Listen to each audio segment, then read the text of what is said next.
a lot of you talked about different types of orbitals in high school, I'm sure, or in previous courses.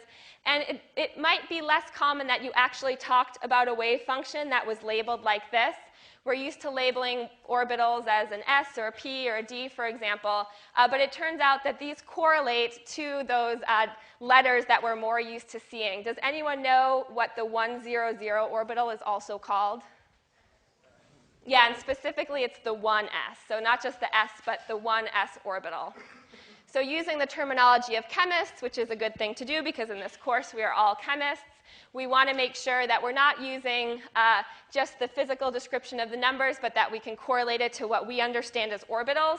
And instead of 100, we call this the 1s orbital. The reason that we do this is because this is another way to completely describe it. The N designates the shell. So that's what this number is here. We're in the first shell. The L is what we call the subshell. And instead of having a 0 there, what we have here is an S. So if we look at what the other subshells are called, essentially we're just converting the number to a letter. L equals 0 is S. What is L equals 1? It's the P. What about 2, D, and 3? Yep, so 3 is F. So these names, they don't really make any sense if we're looking at them, why they're called S, P, D, and F. And it turns out that it comes from spectroscopy terms that are pre-quantum mechanics, where, for example, this is called the sharp line, I think the principal, the diffuse, and the fundamental.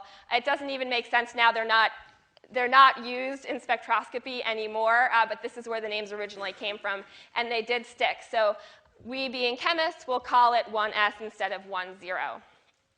In addition to having another name to denote L, we also have another name for the M designation here. So, for example, when L is equal to 0, we're going to find that we have to specify what M is as well. Whoops, that went a little higher than I wanted. All right, so when we have, for example, L equal to 1, what kind of orbital is this? It's a p orbital. And for example, we could also, in this case, have m is equal to 0. If m is equal to 0, in this case, we would call it the pz orbital. So we would have this subscript z here. Similarly, if m is equal to either +1 or -1, we would in turn call it the py orbital or the px orbital. So you should know that anytime m is equal to 0, when we are talking about p orbitals, that it's the pz. The py and the px are actually a bit more complicated. They're linear combinations of the m+1 and the m-1 orbital, where one is the positive linear combination and one is the negative linear combination. You're not responsible for that. You're not responsible for correlating +1 to y, -1 to x. Just know that if you have plus or -1, for our class, you can call it either x or y. Either is fine because it's a little bit more complicated than just the one-to-one translation between, for example, m equals 0 and having a pz orbital. All right, so let's look at some of these wave functions and make sure that we know how to name all of them in terms of orbitals and not just in terms of their numbers. Once we can do that, we can go on and say, okay, what actually is a wave function? But first, we need to know how to describe which ones we're talking about. So we saw that our lowest, our ground state wave function is 100. We can call that psi 100 is how we write it as a wave function. We said that's the 1s orbital. We also know how to figure out the energy of this orbital. And we know how to figure out the energy using this formula here, which was the binding energy, which is -RH. And instead of n, we can plug it in because n equals 1, so over 1 squared. And the actual energy is here. So our next level up that we can go to is going to be the n equals 2 energy level. But we also have an L and an M value, so our lowest L is going to be a 0 there. So we'll call that the psi 200 wave function. What will we call that in terms of orbitals? Yep, so that's the 2s orbital. So something I actually wanted to point out that I forgot to here is you'll notice that there's no subscript to the s.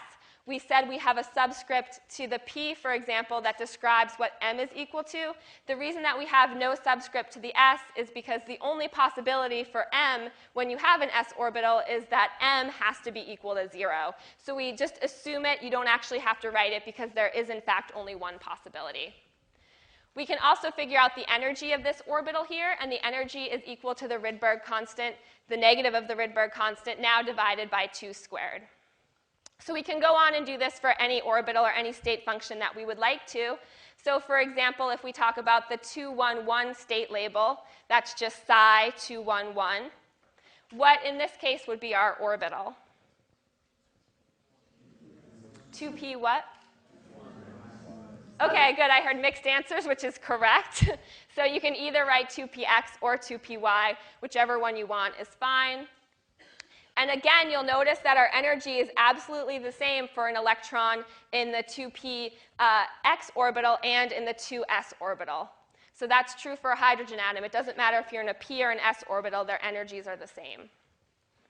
Then we can also talk about the 210 state function, which would be psi 210. What is this orbital? Yep, and there's only one correct answer here, which is 2pz. Is the energy going to be the same or different as up here? It's going to be the same energy. Again, the reason for that is because the energy only depends on the n value here. It doesn't depend on L or on M. So finally, if we talk about our last example of when n is going to be equal to 2, we can have 2, 1 for L, and then minus 1 for M.